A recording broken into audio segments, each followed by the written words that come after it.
Aujourd'hui, nous sommes mis à cœur de vous parler sur, je vais l'intituler comme ceci, des cris de détresse à des cris de joie. Pour ceux qui ont reçu mon email dans la semaine, je vous avais demandé de lire le psaume 107. Le psaume 107. Alors, mais avant de rentrer dans le vif du sujet, on va implorer la grâce du Seigneur, que ce soit le Saint-Esprit qui m'utilise, parce que c'est Dieu qui veut faire son œuvre, et que son Esprit Saint conduise ce moment. On va lire 2 Corinthiens 3, et ensuite je vais demander à notre frère Jean Claveau s'il veut bien remettre ce moment dans les mains du Seigneur. 2 Corinthiens chapitre 3, versets 1 à 6.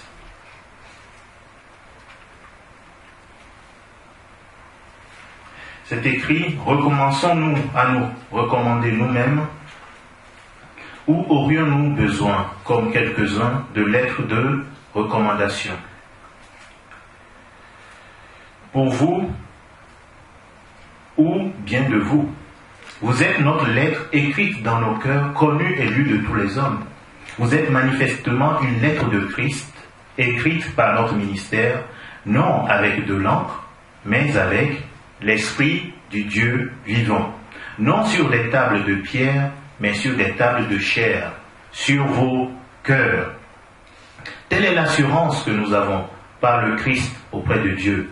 Non que nous soyons par nous-mêmes capables de concevoir quelque chose, voilà, non que nous soyons de nous-mêmes capables de concevoir quelque chose, comme venant de nous-mêmes, mais notre capacité vient de Dieu. Voilà. Si je parle ici, ce n'est pas quelque chose que j'ai conçu de moi-même. Je veux que toute la capacité soit rendue à Dieu, parce que ça vient de lui, et je veux que ça vienne de lui. Si ça vient de moi, ce n'est pas votre bénéfice. Mais si ça vient de Dieu, c'est tout à votre bénéfice. Amen. Et il dit, il nous a rendus capables d'être ministres d'une nouvelle alliance, non de la lettre, mais de l'esprit. Car la lettre tue, mais l'esprit fait vivre. Amen. Mon notre Père, ta parole est la vérité. Sanctifie-nous par ta vérité.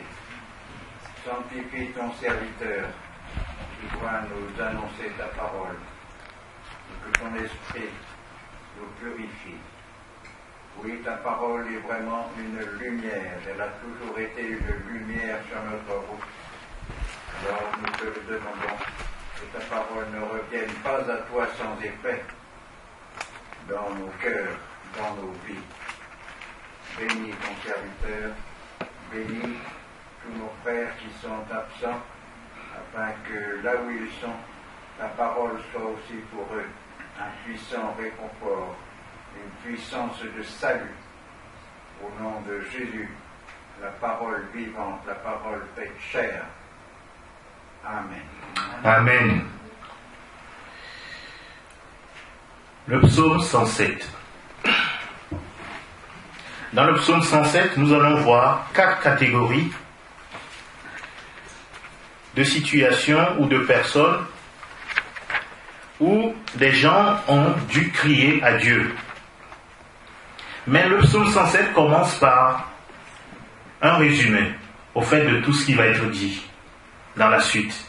C'est écrit « Célébrez l'Éternel, car il est bon. Car sa bienveillance dure à toujours. » Ah, il est bon, vous voyez, nous envoie du soleil. Hein, sa bienveillance dure à toujours. Il est bon. Notre Dieu est bon. Et c'est dans les épreuves que nous nous rendons compte qu'il est bon. Quand il y a l'hiver, tu rentres chez toi, il fait chaud, tu dis, heureusement j'ai une maison. C'est là que tu vois, le Seigneur est bon. C'est l'épreuve qui nous révèle sa bonté. Sinon, on est tranquille, on dit, oh Dieu, on l'oublie même. Mais dans nos épreuves, nous rendons compte combien il est bon. Sa bienveillance dure à toujours. Dans d'autres versions, sa miséricorde dure à toujours. Ensuite, il dit que les rachetés de l'Éternel le disent. Ceux qu'il a rachetés de la main de l'adversaire ou de l'ennemi. Et rassemblés de tous les pays, de l'Est, de l'Ouest, du Nord et de la mer. Dans d'autres versions, du Sud. Dieu a rassemblé des gens de toutes parts. Il les a rachetés. Et ça, c'est ce que nous vivons aujourd'hui. Nous sommes ses enfants. On vient d'un peu de partout, du Sud, du Nord. Il y en a qui viennent de la Nouvelle-Calédonie, hein? Il y en a qui viennent de du Togo, hein? Il y en a qui viennent voilà, d'un peu de partout de la France. C'est lui qui nous a rassemblés pour faire de nous ses enfants et pour que nous puissions le célébrer. Parce que chacun, nous avons une histoire où nous avons vu la main de Dieu. Mais nous allons voir les trois cas. Le premier cas, c'est ceux qui erraient dans le désert. Vous savez souvent l'expression « je traverse un désert hein? ». Je suis dans la traversée du désert. On le dit souvent quand on traverse un moment difficile. Quand tu es dans le désert, est-ce qu'il y a des autoroutes? Est-ce qu'il y a des panneaux? Non, il n'y a rien. Tu ne vois rien. Tu ne vois rien. Tu ne sais pas où aller. Tu n'as peut-être que le soleil. Ou la lune, si c'est la nuit. Tu n'as que ça. Sinon, à part ça, tu es perdu. Et qu'est-ce qu'il dit? Ceux qui marchaient dans la solitude, le désert et la solitude. Vous savez ce que c'est la solitude? C'est être vraiment seul. Parfois on est dans son désert, on est dans ses difficultés et on se sent seul. On se sent tout seul. On dit mais personne ne me comprend. Personne ne m'aime. On est dans son désert, on traverse son désert et on ne voit vraiment, on ne voit pas le bout du tunnel, on ne sait pas où aller. Et il dit, il ne trouvait pas une ville où il puisse habiter. Une ville où il puisse habiter. Et il souffrait de la faim et de la soif. Et ceux dont l'âme était languissante. Une âme languissante, ça veut dire déprimée, souffrante. La langueur, j'ai cherché dans le dictionnaire, c'est un abattement physique ou moral qui se manifeste par un manque d'activité, d'énergie et de dynamisme. On est fatigué, on ne veut plus rien faire. Voilà la langueur, on est languissant, on est déprimé. Il nous arrive tous de passer par ce désert. Il nous arrive tous de passer par ce moment où on a envie de rien faire. Sinon de rester sous sa couette. Hein? Il fait froid dehors. Alors, quelle a été leur réaction? Dans leur détresse. Quand tu es dans ce moment, qu'est-ce que tu fais? Dans leur détresse, ils crièrent à l'Éternel. Et il les délivra de leur angoisse. Quand tu es dans ce moment difficile de ta vie, qu'est-ce qu'il faut faire? Il faut crier à l'Éternel. Qu'est-ce que nous avons vu l'exemple de notre Seigneur Jésus-Christ tout à l'heure? Qu'est-ce qu'il a fait? Il a crié à l'Éternel. Et qu'est-ce que le Père a fait? Il lui a envoyé un ange pour le fortifier. Dieu entend toujours quand on crie à lui.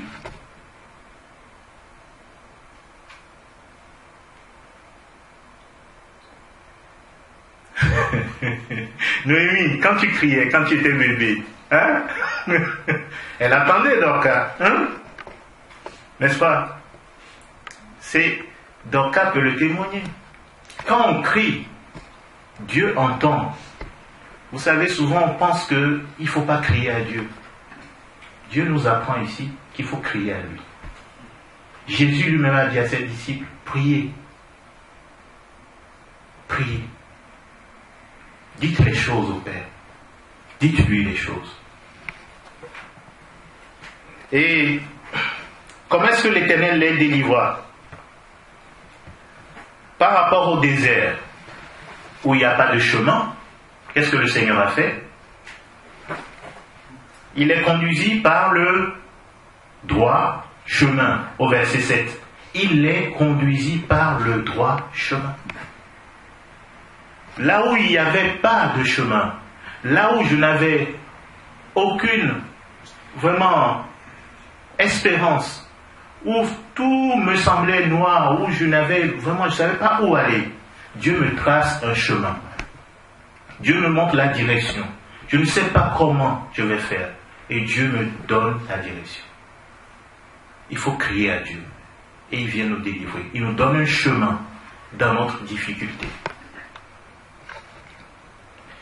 Ensuite, qu'est-ce qu'il a fait? Il a permis qu'il arrive dans une ville qui soit habitable.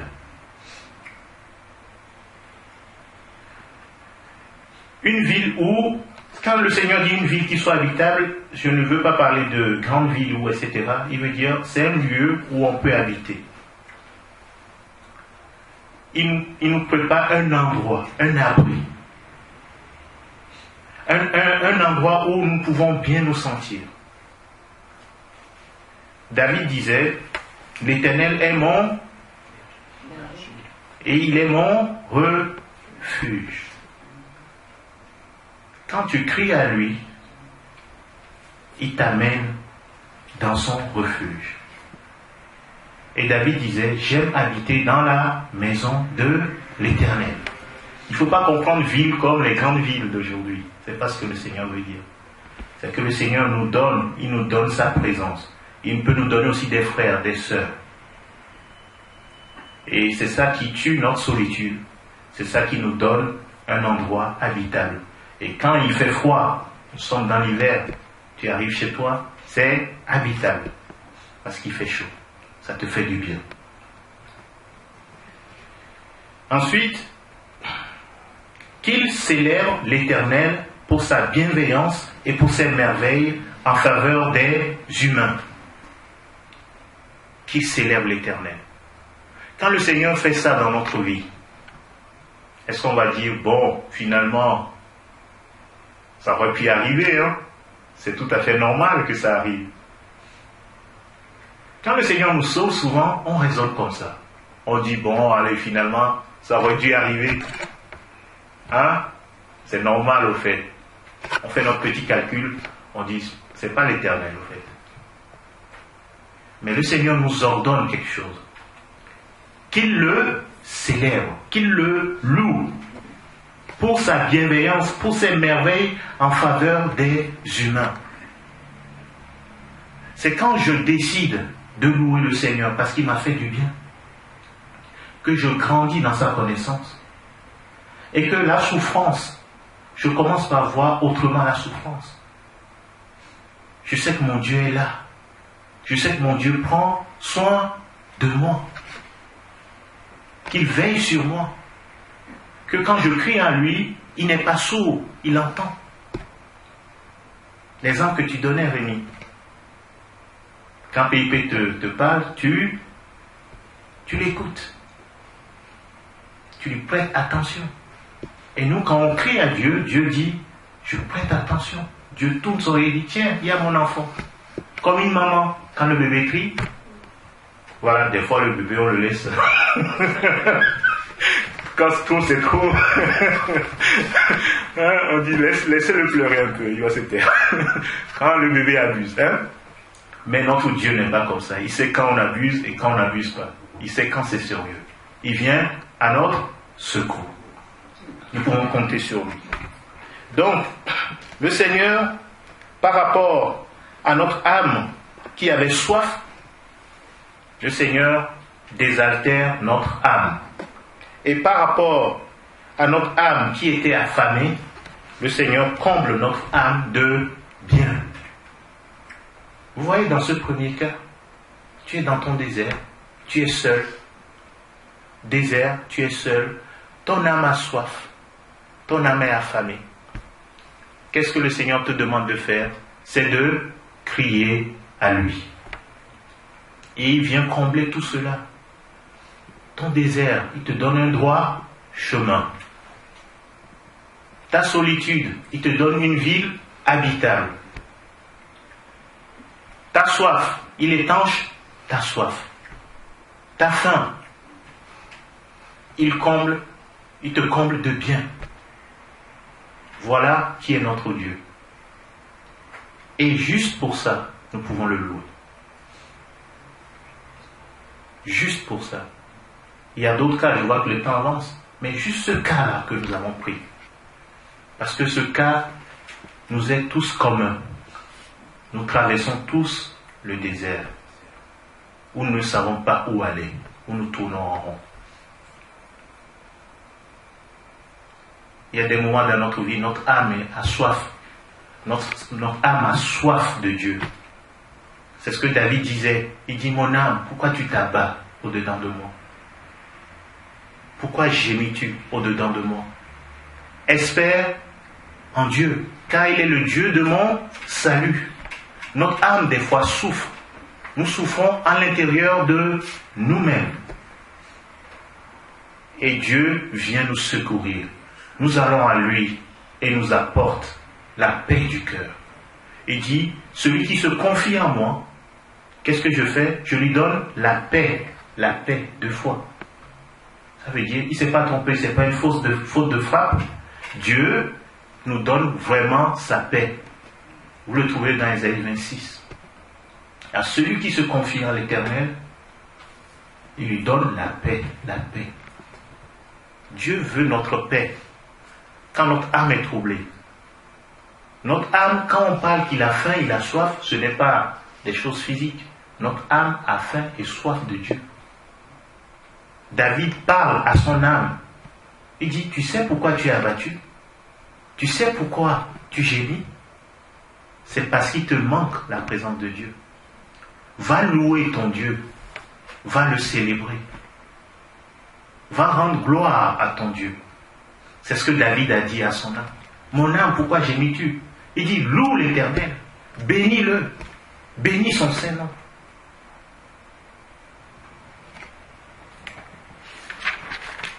Deuxième cas,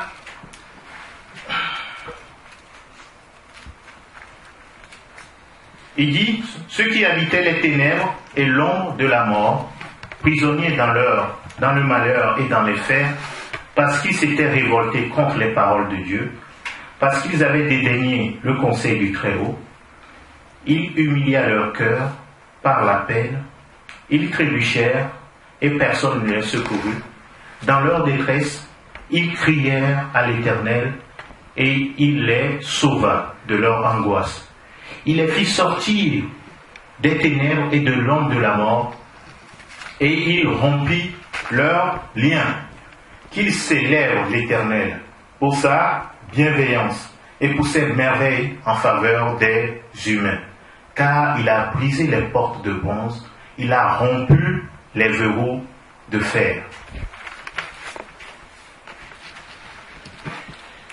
Alors le Seigneur nous dit, ceux qui avaient pour demeure les ténèbres et l'ombre de la mort, ils vivaient captifs dans la misère et dans les chaînes. Pourquoi ils vivaient captifs dans la misère et dans les chaînes? Pourquoi vivaient-ils dans ces conditions? Parce qu'ils s'étaient révoltés contre les paroles de Dieu. Nous savons, des fois nous souffrons, non pas parce que Dieu le veut, parce que nous sommes révoltés contre ses paroles. Parce qu'ils avaient méprisé le conseil du Très-Haut. Dieu nous donne les conseils, Dieu nous donne ses paroles, Dieu fait tout. On se révolte, on dit non, moi je vois plutôt comme ceci, je vais faire les choses comme ceci.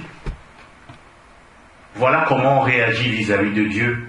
Et qu'est-ce qu'il fait? On rentre dans les ténèbres, On devient captif dans la misère et dans les chaînes. Et qu'est-ce que Dieu fait pour nous sortir de là? Qu'est-ce que Dieu fait quand nous sommes captifs?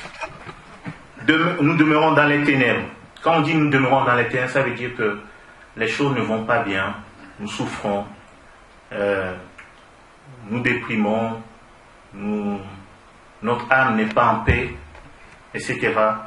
Et nous sommes devenus esclaves de Satan qui nous malmène.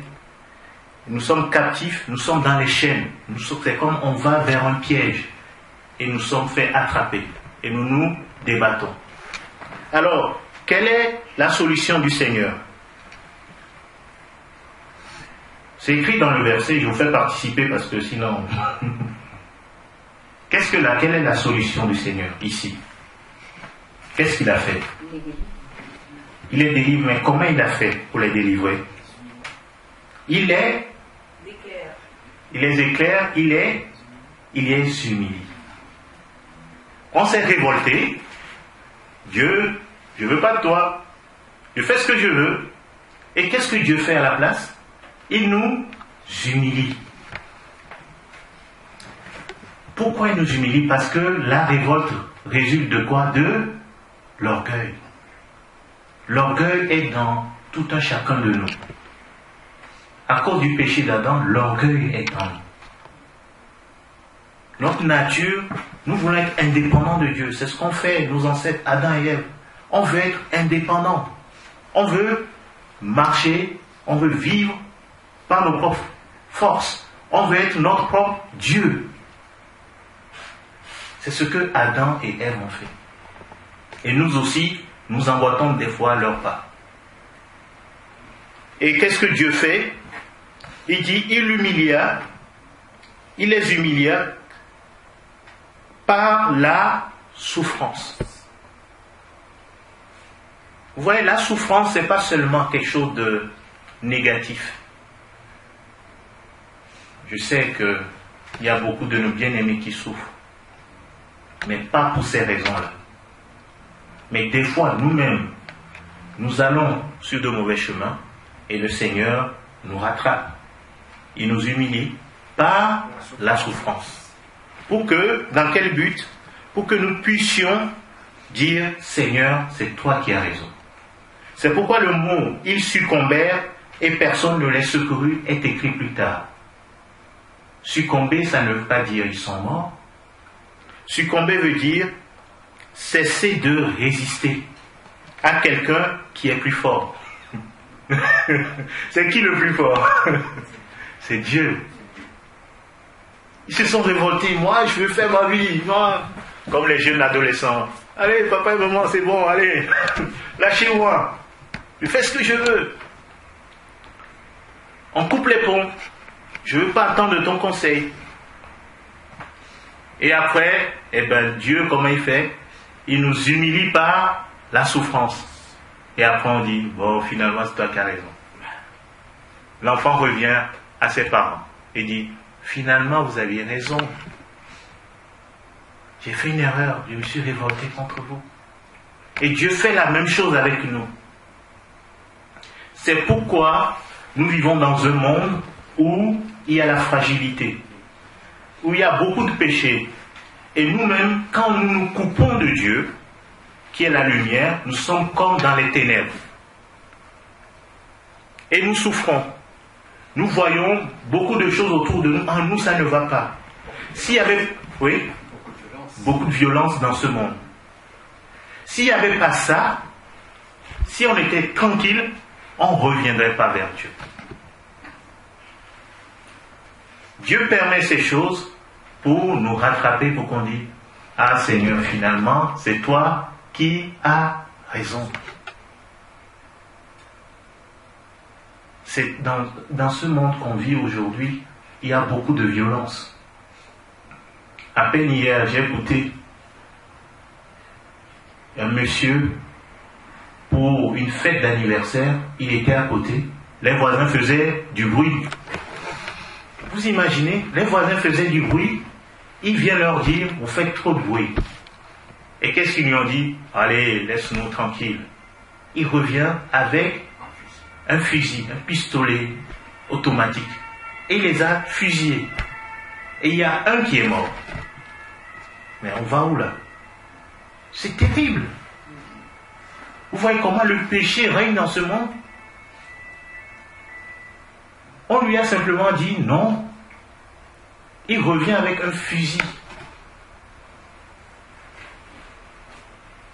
C'est pour nous montrer. Dieu nous dit, j'ai soumis ce monde à la fragilité. Satan est le prince de ce monde. C'est lui qui règne dans ce monde.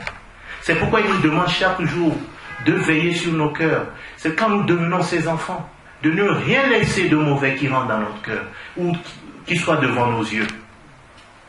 Parce que plus tard, on voit des conséquences néfastes, soit pour nous ou pour les autres autour de nous. Voilà ce que le Seigneur nous dit. Nous devons veiller. Et l'homme doit se rendre compte qu'il est pécheur. L'homme doit se rendre compte qu'il est sur une mauvaise voie. Et la bonté de Dieu doit nous attirer à lui. Comprendre combien Dieu nous aime, et c'est ça qui nous pousse à revenir dans ses bras. Et dire, je reconnais que je suis pécheur. Je confesse mes péchés. Je te demande pardon. J'ai fait du mal à moi-même. Et j'ai peut-être fait du mal aux autres. Je te demande pardon. Pardonne-moi. Même cet homme criminel, s'il se rend compte qu'il est pécheur et qu'il revient à Dieu, Dieu va lui pardonner ses péchés. Sincèrement, s'il revient à Dieu, Dieu va lui pardonner ses péchés. Il va souffrir parce qu'il a pris une mauvaise voie. Mais quand il revient à Dieu, Dieu va lui pardonner. Alors, dans notre détresse, Dieu vient, il nous délivre. Toujours dans ce cas, il nous fait sortir des ténèbres et de l'ombre de la mort. Il rompt nos liens, il nous libère. Vous savez, des jeunes qui sont partis dans le monde et qui sont tombés dans la drogue, parfois dans l'occultisme, quand ils reviennent à Dieu, Dieu les délivre de ces liens. Ces liens qui dominent sur eux. Ils sont liés. Ils ont besoin de délivrance.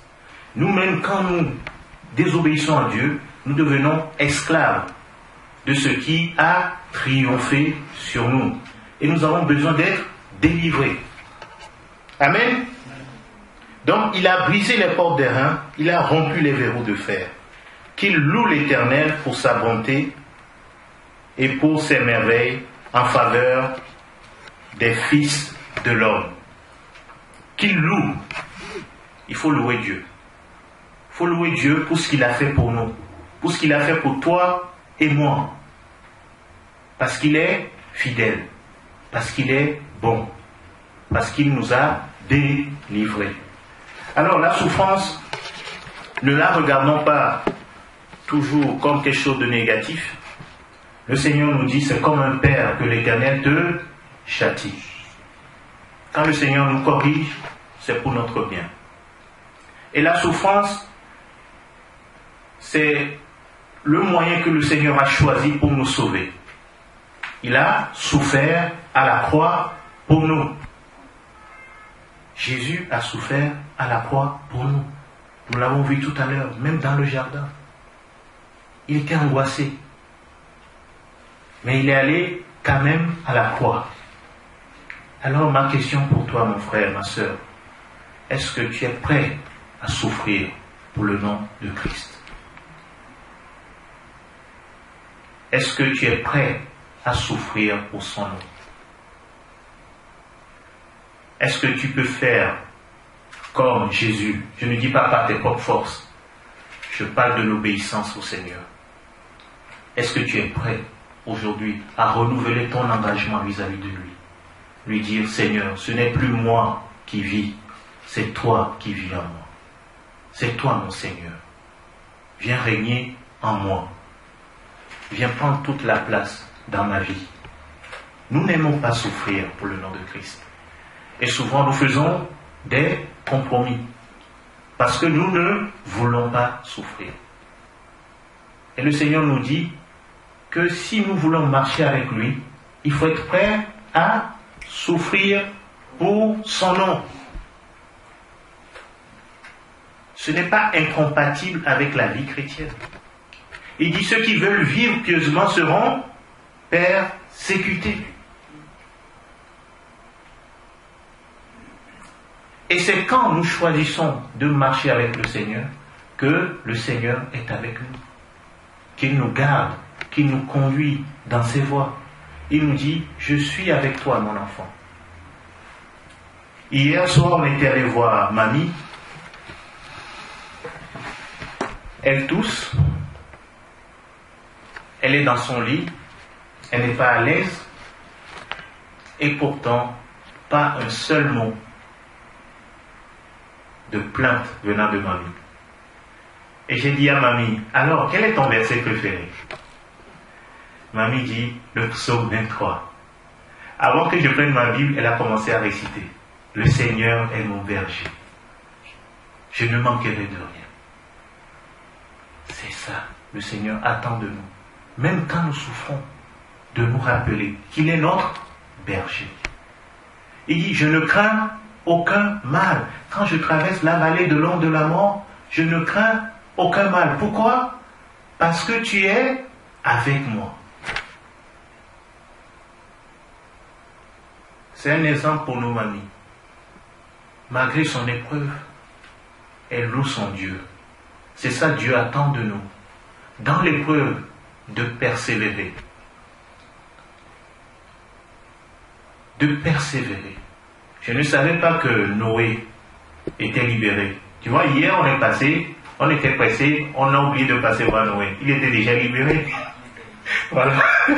C'est le Seigneur qui l'a fait. Et je bénis le Seigneur parce que le mercredi, le Seigneur a conduit, je suis allé voir mamie. Et il y a un frère qui est venu plus tôt, on est allé ensemble. Et quand j'allais arriver chez mamie, je vois deux frères voyageurs qui me disent, un frère voyageur et sa femme, ils me disent, mais tu peux passer voir mamie juste après, Noé plutôt juste après. Je dis, oui, il n'y a pas de problème, je vais aller le voir. Bon, et quand on a fini avec mamie, on est allé voir Noé. Et Noé, quand on priait, ce qui m'a touché, il dit, Seigneur Jésus, je t'aime.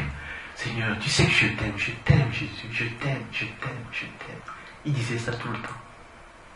Et je disais, Seigneur, honore sa foi. Il disait, Jésus, je t'aime, Seigneur, tu sais que je t'aime.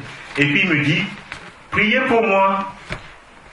Et je l'ai fait, on est venu à l'étude, on a prié pour Noé. Et gloire à Dieu, le Seigneur a glorifié son nom. La souffrance, c'est une occasion de voir la gloire de Dieu et de le glorifier. Dieu ne nous dit pas de rester passif devant la souffrance et de dire ça devrait arriver. Non, Dieu ne nous demande pas ça.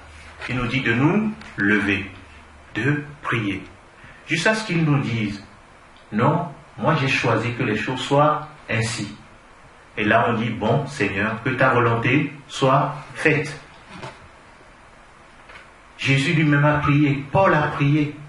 Et le Seigneur lui a dit, ma puissance s'accomplit dans la faiblesse.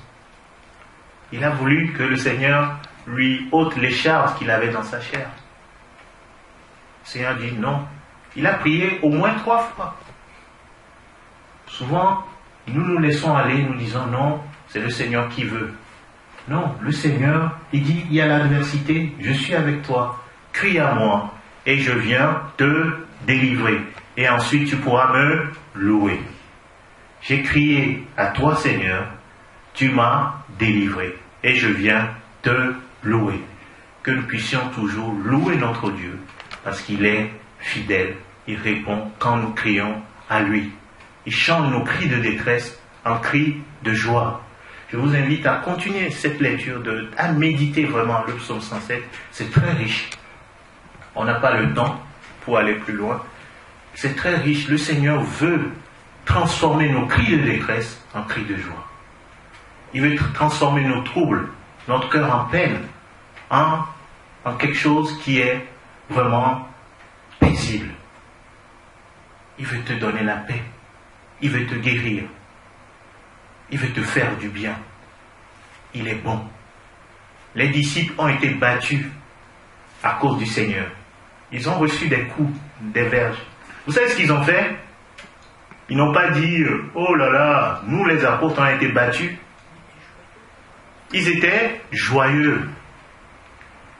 Ils étaient joyeux, ils disaient, mais je suis digne du Seigneur. J'ai reçu des fessées à cause du Seigneur. Tu t'imagines ça, hein Rémi? Tu reçois des fessées, tu dis, oh chouette, Rémi, allô?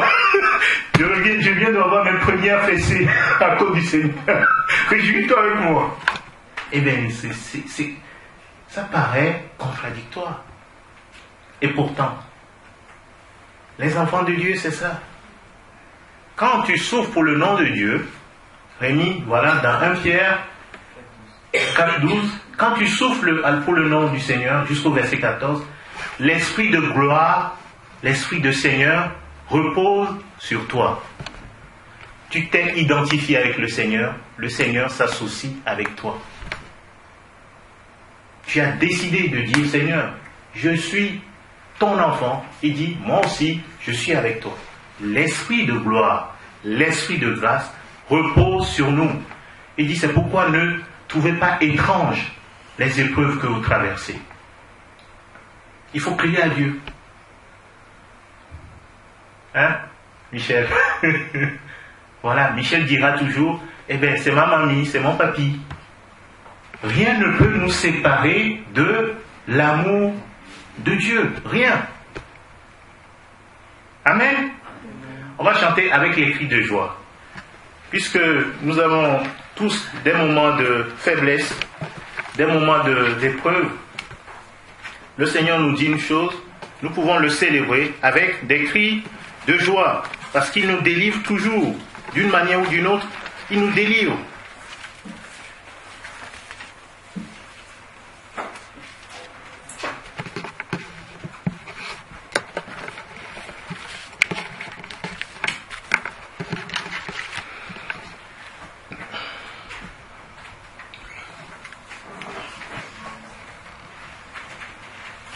On peut se lever, voilà, il y en a qui ont commencé à le faire.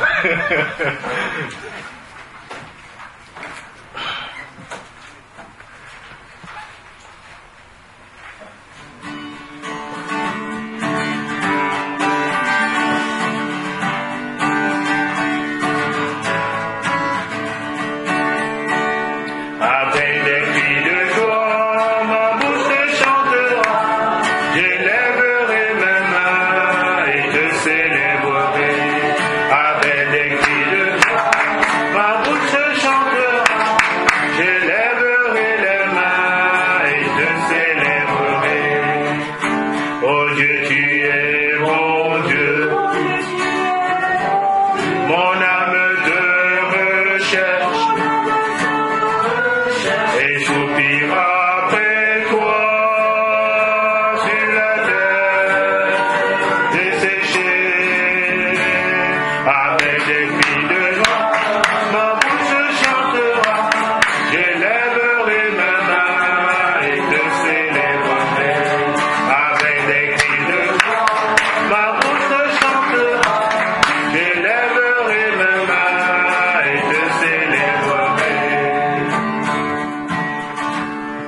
J'aime te